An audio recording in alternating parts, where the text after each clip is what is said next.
मैं माँ हूँ जामन वाली। तो तुम देख कि के भीतर मेरे ऊपर वो तो बाहर आ गया, मेरा चला गया। मैं तो जी जब संतुष्ट होंगी जब मेरे हस्बैंड ने न्याय मिल जाएगा, मेरी जो एफआईआर है उस पर पूरी कार्रवाई हो जाएगी। और 30 का मतलब ये हो गया, वो चला गया तो मारे ना का सब कुछ चला गया ना है।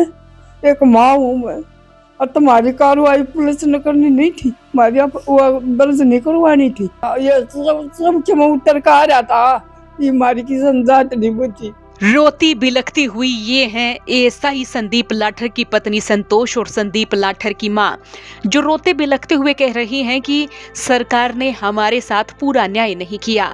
आपको बता दें, रोहतक में साइबर सेल के प्रभारी एएसआई संदीप लाठर की पत्नी संतोष देवी को पक्की नौकरी मिलेगी। हरियाणा सरकार उन्हें महर्षि दयानंद विश्वविद्यालय के अंतर्गत संचालित कैंपस स्कूल में टीचर की नौकरी देने की तैयारी कर रही है।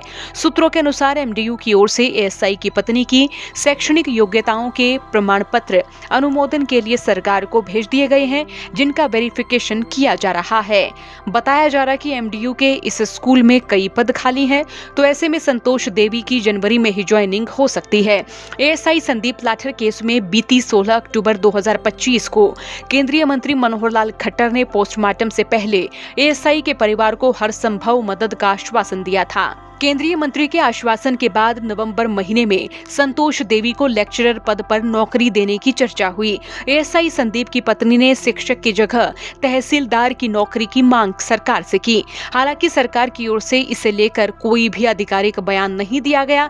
एएसआई लाठर की पत्नी की इस मांग के करीब 1 महीने बाद हरियाणा सरकार की ओर से परिवार को हरियाणा कौशल रोजगार निगम के जरिए नौकरी देने का ऑफर दिया गया था। हालांकि परिवार ने इसे अस्वीकार कर दिया गया और सीधे तौर पर पक्की नौकरी दिए जाने की मांग की गई। लेकिन नौकरी के अलावा भी संदीप लाठर की मां और पत्नी ने हरियाणा सरकार के रवैये पर बीती 15 दिसंबर को हमारे संवाददाता से बातचीत में क्या बताया था, जरा सुनिएगा। क्या वादे किए थे सरकार की तरफ से? मुख्यमंत्री भी ऐसे बात हुई थी आपसे? सरकार ने कहा था शहीद का दर्जा मिलेगा, आपको दर्जा दिया जाएगा, सम्मान दिया जाएगा संदीप जी को, आपको सरकारी नौकरी दी जाएगी, बच्चों को पढ़ाई का खर्च दिया जाएगा और आपको आर्थिक सहायता दी जाएगी ताकि आप अपने परिवार को अच्छे से संभाल सको। कि जो आपका जो संदीप केस का मामला था, उसमें जो एसआईटी गठित की गई थी, अब तक उसमें उन्होंने जांच के नाम पर सिर्फ लिपापोती करने का काम किया है। दूसरा, अभी तक किसी को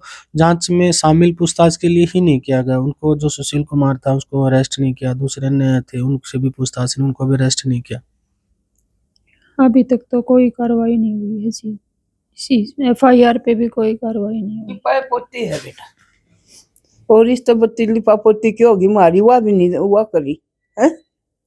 और 30 का मतलब ये हो गया, वो चला गया तो मारे ना का सब कुछ चला गया ना है। एक माँ हूँ मैं, और तुम्हारी कार्रवाई पुलिस ने करनी नहीं थी, हमारी वो दर्ज नहीं करवानी थी ना। और तब हम अपना घर में बैठे रह रहे हैं, ये सब के मैं उतर का आ रहा था, ये हमारी की संजात नहीं बुझी। आपके जब हादसा हुआ था, आज से बात तो वायदे किए थे सरकार ने, खुद मुख्यमंत्री आए थे, वादे करे, सब कुछ करे, आज तक हमारी कोई कार्रवाई नहीं हुई। हमारी तो वह भी दर्ज नहीं होने दी थाने में, भाई वो उसकी वो तो बाहर काट दिया, और हम तो अपने भीतर तड़फा। अगर पुलिस कार्रवाई करती तो शायद वो जेल से बाहर ना आता, गिरफ्तार कर लेती। तो नहीं आता बेटा, मैं माँ हूँ जामन वाली। तो तुम देख कि के भीतर मेरे ऊपर वो तो बाहर आ गया, मेरा चला गया। तो आप बल्कि महकमे में काम करता था ना संदीप? हाँ, महकमे वाले बेटा खुद आपने माने पीछा छोटा ला है।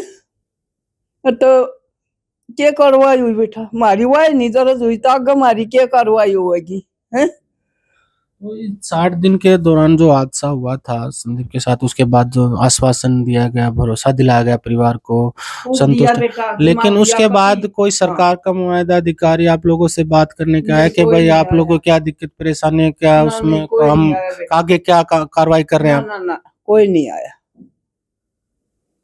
कोई नहीं आया बेटा, हम तो अपने घर में तड़पा। इकलौता बेटा था आपका? मैंने तांगड़ी पकड़ कर तलवार चकाया था, पिताजी गुजर गए थे उनके। जो सुशील कुमार का जो बेल हुई, तो उससे थोड़ा आप लोगों को सदमा तो लगा होगा भाई, आखिर लगा जी, बहुत दुख होया हमें तो। ये तो मेरे हस्बैंड के साथ बहुत बड़ा अन्याय है जी। मैं सरकार से ये चाहती हूँ कि ऐसा अन्याय ना हो।